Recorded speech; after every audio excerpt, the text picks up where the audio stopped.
नमस्कार, जनता टीवी देख रहे हैं आप। मैं आपके साथ दीक्षा शर्मा। बुलेटिन की शुरुआत करेंगे 2 मिनट में 10 बड़ी खबरों के साथ। प्रदेश की 2 सीटों पर उपचुनाव को लेकर सीएम धामी ने दी प्रतिक्रिया। बोले, उपचुनाव के लिए हम हैं तैयार।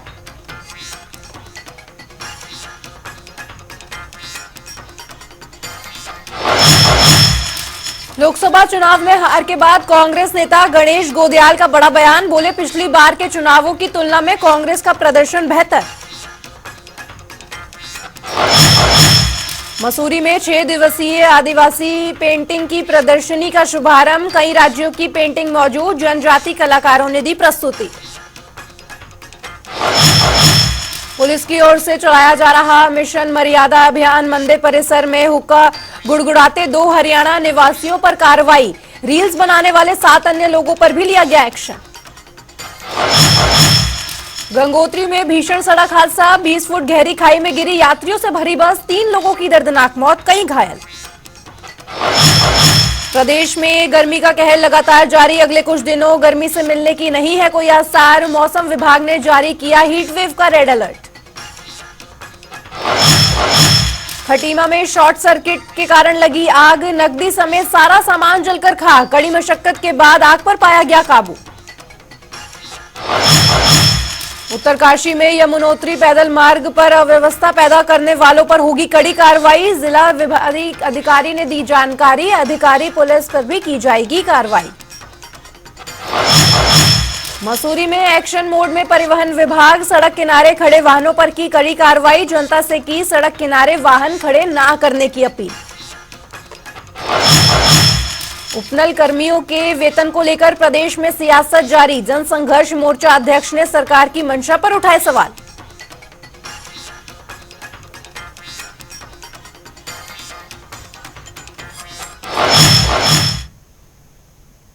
और चलिए रुक करते हैं खबरों का, जहां उत्तराखंड में बद्रीनाथ और मंगलौर विधानसभा उपचुनाव की घोषणा होते ही बीजेपी और कांग्रेस हरकत में आ गई है।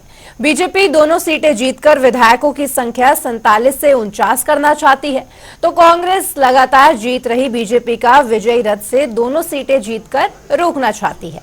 दरअसल बद्रीनाथ विधानसभा सीट कांग्रेस के खाते में थी। 2022 के विधानसभा चुनाव में राजेंद्र भंडारी ने चुनाव जीता था और मौजूदा बीजेपी प्रदेशाध्यक्ष को इस सीट से हार का सामना करना पड़ा था। लेकिन 2024 के लोकसभा चुनाव में राजेंद्र भंडारी ने कांग्रेस छोड़कर बीजेपी का दामन थाम लिया। इसके बाद यह सीट खाली हो गई। इसके अलावा हरिद्वार लोकसभा के अंतर्गत आने वाली मंगलौर विधानसभा सीट से बसपा प्रत्याशी सरबूत करीम अंसारी के निधन के बाद मंगलौर विधानसभा सीट खाली हुई। साथ ही बता दें, समीकरण को देखकर यह मानना जाता है कि बीजेपी और कांग्रेस दोनों इन सीटों को अपने नाम करना चाहती है। नहीं, देखिए, अभी चूंकि इस पर चर्चा चल रही है और हमारा प्रयास होगा कि हम जनता के बीच में जाएंगे और जनता से आशीर्वाद मांगेंगे। तो वहीं 10 जुलाई को प्रदेश की 2 सीटों पर उपचुनाव होना है। उपचुनावों को लेकर बीजेपी की ओर से तैयारियां जारी हैं। इसी कड़ी में बीजेपी की ओर से मंगलौर और बद्रीनाथ सीट के लिए प्रवेशकों की नियुक्ति की गई है। बता दें कि मंगलौर विधानसभा के लिए प्रदेश महामंत्री आदित्य कोठारी और राजपुर विधायक खजान दास के नाम पर मोहर लग गई है। तो वहीं बद्रीनाथ सीट के लिए कैबिनेट मंत्री धन सिंह रावत के साथ ही रुद्रप्रयाग विधायक भरत चौधरी को जिम्मेदारी सौंपी गई है। देखिए, बहुत ही शीघ्र लगभग अगले हफ्ते से जो है चुनावी प्रक्रिया शुरू होने वाली है और दोनों विधानसभाएं, बद्रीनाथ विधानसभा और मंगलौर में जो है उपचुनाव चुनाव ने घोषित किए हैं। उसको लेकर के भारतीय जनता पार्टी ने अपने पर्यवेक्षक नियुक्त किए हैं। बद्रीनाथ विधानसभा के लिए जो हमारे स्वास्थ्य मंत्री हैं डॉक्टर धन सिंह रावत जी और रुद्रप्रयाग के विधायक भरत चौधरी जी, और मंगलौर के लिए हमारे जो महामंत्री हैं संगठन के आदित्य कोठारी जी और राजपुर के विधायक श्री खजान दास जी, 4 लोगों को दोनों विधानसभाओं की जिम्मेवारी दी गई है कि ये पैनल बना करके वहां पे कार्यकर्ताओं से बात करते थे और पैनल बना के स्टेट को दे। स्टेट पार्लियामेंट्री बोर्ड जो है उसको बैठक करके आगे सेंट्रल पार्लियामेंट्री बोर्ड को भेजेगा। केंद्रीय संसदीय बोर्ड उस पर अपनी मोहर लगा के जो भी प्रत्याशी होंगे उनको शीघ्र ही घोषित करेंगे। निश्चित रूप से दोनों विधानसभाओं में भारतीय जनता पार्टी अपनी जीत के प्रति आश्वस्त है।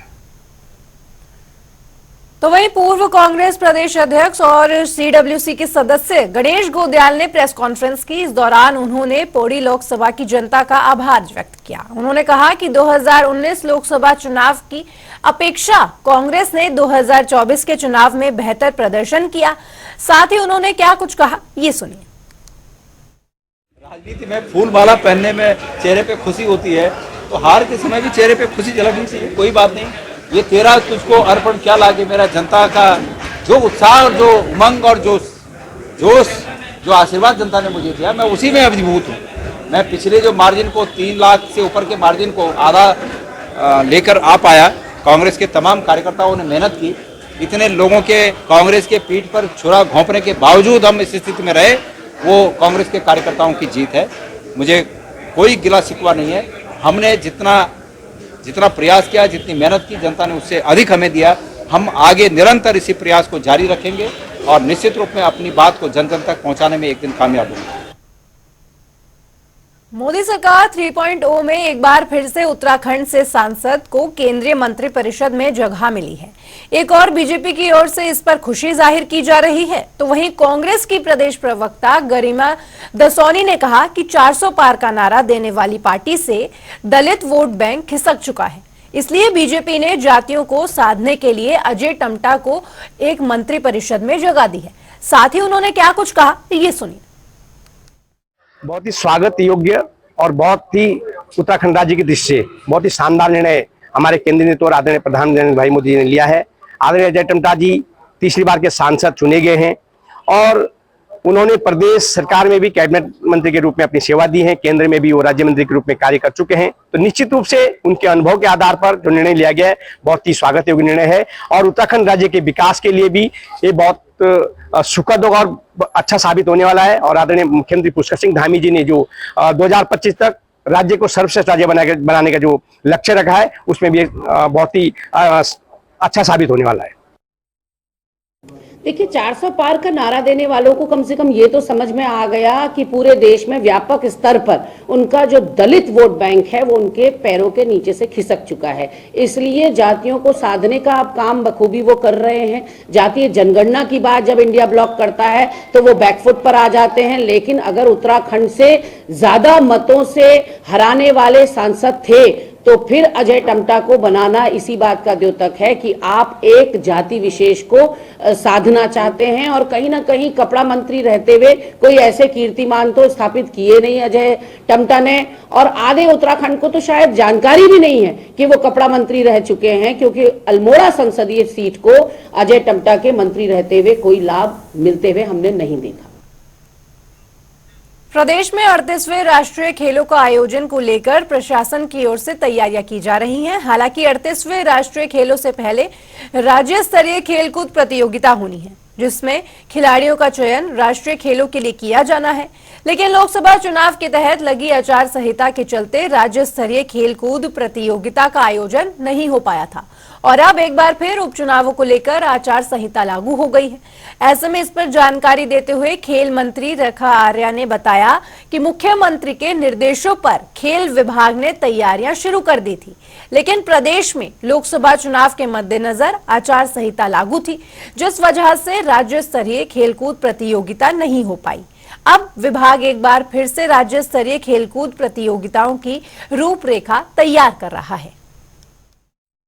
देखिए, प्रदेश में वाकई राष्ट्रीय खेल होने जा रहे हैं और 38वें राष्ट्रीय खेलों की मेजबानी उत्तराखंड को मिली है, देवभूमि को मिली है, गर्व की बात है। और उससे पहले राज्य स्तरीय गेम होने हैं, यह भी माननीय मुख्यमंत्री जी की बैठक में तय हुआ था।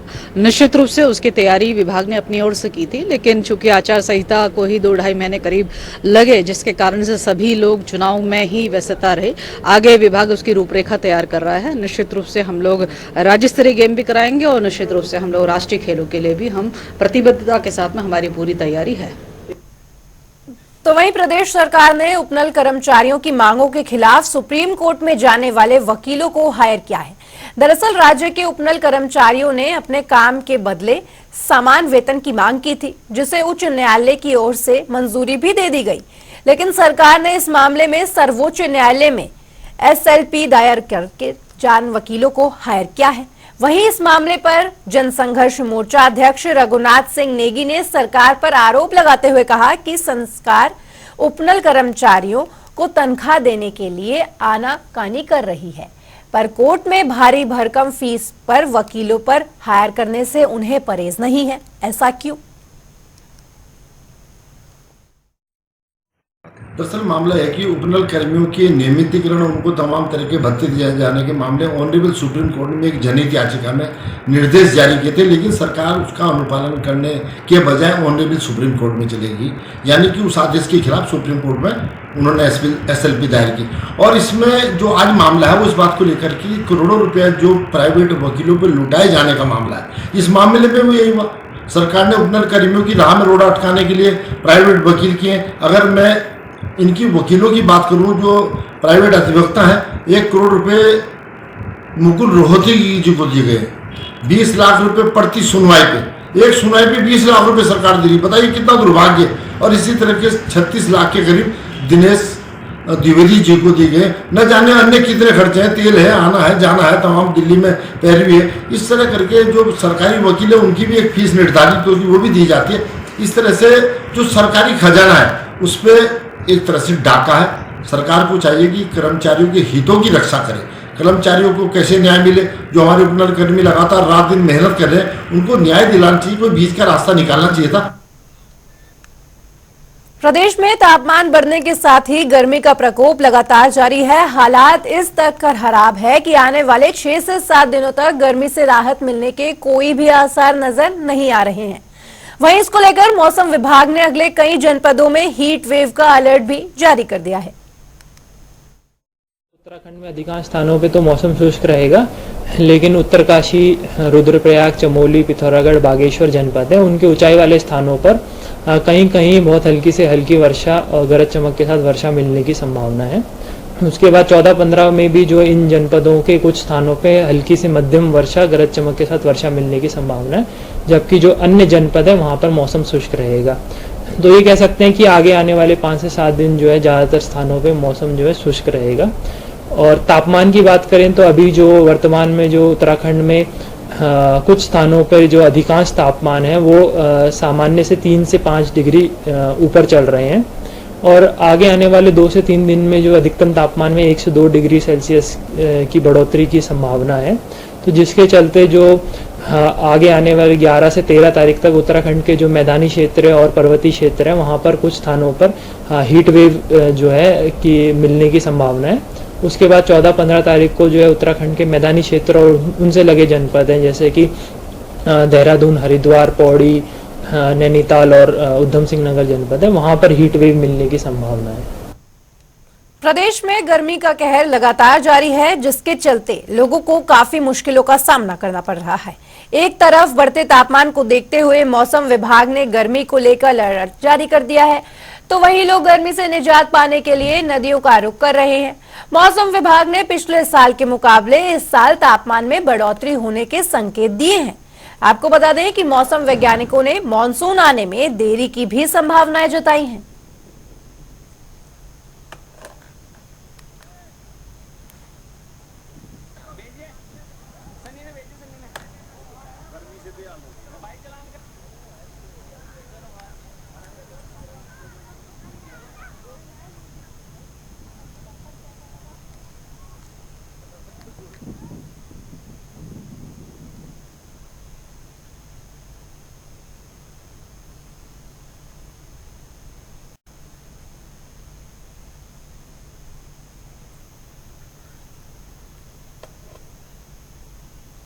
तो वहीं मसूरी में लगातार लग रहे जाम से निजात दिलाने को लेकर प्रशासन और परिवहन विभाग लगातार काम कर रहा है। इसी कड़ी में सड़क किनारे खड़ी स्कूटी और गाड़ियों के खिलाफ परिवहन विभाग के जवानों की ओर से कार्रवाई की गई। इस मौके पर कई दर्जनों स्कूटी और 4 पहिया वाहन भी सीज किए गए। इस पर जानकारी देते हुए आरटीओ राजेंद्र विराटिया ने बताया कि लगातार मिल रही शिकायतों के बाद ये कार्रवाई की गई है। इसके साथ ही उन्होंने जनता से सड़क किनारे वाहन खड़े ना करने की अपील भी की। बहुत समय से यहाँ पर देहरादून के मसूरी क्षेत्र का जो है शिकायतें मिलती थी कि जाम की स्थिति बनी रहती है। खासकर जो है ये स्कूटी के कारण ये नो पार्किंग में वाहन जो लगाए जाते हैं तो जाम बना रहता था। इसके लिए जो है आज सहित अभियान चलाया गया, जिसमें पुलिस, नगर निगम और परिवहन विभाग के द्वारा एक अभियान चलाया गया है। इसमें जो है नो पार्किंग में खड़े हुए सभी स्कूटी को हमने जो है सीज करने की कार्रवाई की। अभी अगर ये दोबारा से इसको दोहराते हैं और फिर से अपनी पार्किंग को नहीं बनाते हैं तो इनके जो है परमिट के खिलाफ भी कार्रवाई की जाएगी। अब परिवहन विभाग जो है पीलेन ड्राइवर के जो है हेलमेट को जो है लागू करवा रहा है और उनके खिलाफ जो है प्रवर्तन कार्रवाई की जा रही है। और इसके लिए हमने जो है 2 दिन का आज और कल जो है संयुक्त अभियान चलाया है, जिसमें जो है हम पीलेन ड्राइव और सीट बेल्ट और हेलमेट विदाउट हेलमेट पर एक अभियान चला रहे हैं। तो उधर गंगोत्री राष्ट्रीय राजमार्ग पर एक बस दुर्घटनाग्रस्त हो गई, जिसमें 3 महिला यात्रियों की मौत हो चुकी है। इसके साथ ही 26 लोग घायल हुए हैं। वहीं गंभीर रूप से घायल 12 लोगों सहित 5 अन्य घायलों का उपचार एम्स ऋषिकेश में लगातार जारी है, जबकि सामान्य रूप से घायल 9 यात्री अभी जिला चिकित्सालय उत्तरकाशी में भर्ती हैं। वहीं जिला अधिकारी डॉक्टर मेहरबान सिंह ने जिला अस्पताल में घायल यात्रियों से भेंट कर उन्हें ढांढस बंधाने के साथ ही संभव सहायता करने का भरोसा दिलाया है।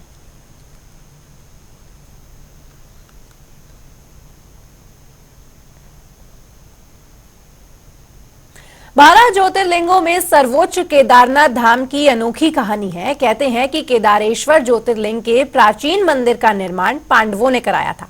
पुराणों के अनुसार केदार महर्षि अर्थात भैंसे का पिछला अंग है। यहाँ भगवान शिव भूमि में समा गए थे। आइए जानते हैं इस मंदिर के बारे में। केदारनाथ मंदिर का क्या है पौराणिक इतिहास? पांडवों ने क्यों बनवाया था केदारनाथ मंदिर? बाढ़ के तांडव में कैसे बचा केदारनाथ का मंदिर?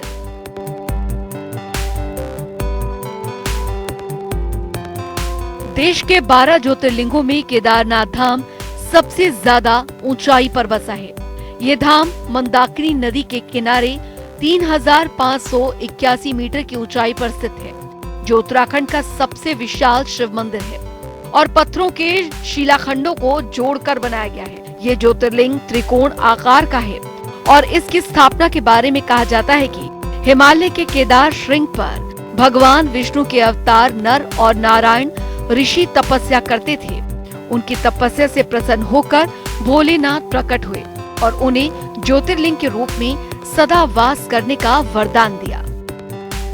भगवान केदारनाथ के दर्शन के लिए ये मंदिर केवल 6 महीने ही खुलता है और 6 महीने बंद रहता है। ये मंदिर वैसाखी के बाद खोला जाता है और दीपावली के बाद पड़वा को बंद किया जाता है। जब 6 महीने का समय पूरा होता है तो मंदिर के पुजारी इस मंदिर में एक दीपक जलाते हैं, जो कि अगले 6 महीने तक जलता रहता है। 6 महीने बाद जब ये मंदिर खोला जाता है तब ये दीपक जलता हुआ मिलता है। दीपावली महापर्व के दूसरे दिन बंद होते हैं कपाट। 6 माह तक जलता रहता है दीपक। मई में केदारनाथ के खुलते हैं कपाट। तब उत्तराखंड में 4 धाम की यात्रा होती है आरंभ। केदारनाथ धाम का उल्लेख स्कंद पुराण के केदारखंड में मिलता है। कहा जाता है कि मंदिर का निर्माण कत्यूरी शैली में हुआ है। पांडवों के वंशज जन्मेजय ने यहाँ इस मंदिर की स्थापना की थी। बाद में आदि शंकराचार्य द्वारा इसका जीर्णोद्धार कराया गया था। ऐसी मान्यता है कि द्वापर काल में जब पांडवों ने महाभारत का युद्ध जीत लिया था, तब उन्हें इस बात की ग्लानि हो रही थी कि उन्होंने अपने भाइयों सगे संबंधियों का वध किया है। उन्होंने बहुत पाप किया है, इसे लेकर वो बहुत दुखी रहा करते थे। इन पापों से मुक्ति के लिए पांडवों ने भगवान शिव के दर्शन के लिए काशी पहुँचे। लेकिन इस बात का पता जब भोलेनाथ को चला तो वो नाराज होकर केदारनाथ चले गए। फिर पांडव भी भोलेनाथ के पीछे पीछे केदारनाथ पहुँच गए। फिर भगवान शिव ने पांडवों से बचने के लिए बैल का रूप धारण कर बैल की झुंड में शामिल हो गए।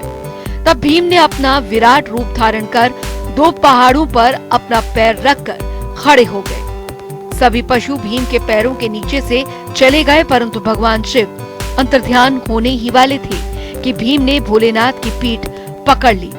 पांडवों की इस लालसा को देखकर शिव बहुत प्रसन्न हुए और उन्हें दर्शन दिए। इसके बाद पांडव इस पाप से मुक्त हुए। इसके बाद पांडवों ने यहाँ पर केदारनाथ के मंदिर का निर्माण करवाया था, जिसमें आज भी बैल के पीठ की आकृति पिंड के रूप में पूजा की जाती है। उत्तराखंड का केदारनाथ धाम आस्था का प्रतीक, हिंदुओं के लिए पवित्र माने जाने वाले 4 धामों में से एक बाबा भोलेनाथ का धाम। करीब 11 साल पहले यहाँ जो कुछ हुआ वे भयावह था। स्थिति विकराल थी। तब के और अभी के केदारनाथ में सिर्फ बदलाव हुआ है। बदलाव के बरकश 16 जून 2013 और 2023 को देखेंगे तो आपके सामने स्थिति साफ होगी। 10 साल पहले जो कुछ हुआ था उसने बाबा केदार के धाम की सूरत ही बदल कर रख दी थी। एक रात की बारिश के बाद मंदाकिनी ऐसी उफनाई मानो हर कुछ लील जाना चाहती हो। पानी की धारा में सब बह गए, लोग, पेड़, घर, सब कुछ। इस दौरान केदारनाथ मंदिर को भी नुकसान पहुंचा था। मंदिर 12 ज्योतिर्लिंगों में से प्रमुख है, जिसमें करोड़ों लोगों की आस्था है। हालांकि ये नुकसान आंशिक ही था। बाद में कई शोध संस्थानों ने ये समझने की कोशिश की कि आखिर इतनी विकराल आपदा में मंदिर कैसे सुरक्षित रहा। इसके पीछे कई कारण दिए गए, जिसमें मंदिर की भौगोलिक स्थिति से लेकर कईयों ने दैवीय चमत्कार तक कह दिया।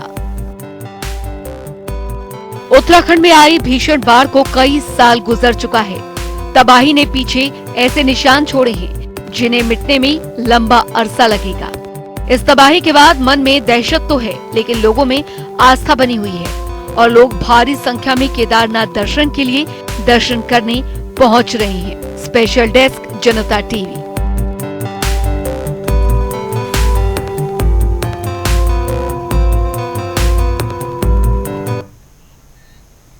चलिए, फिलहाल बुलेटिन में केवल इतना ही, लेकिन खबरों का सिलसिला जनता टीवी पर लगातार जारी है। नमस्कार।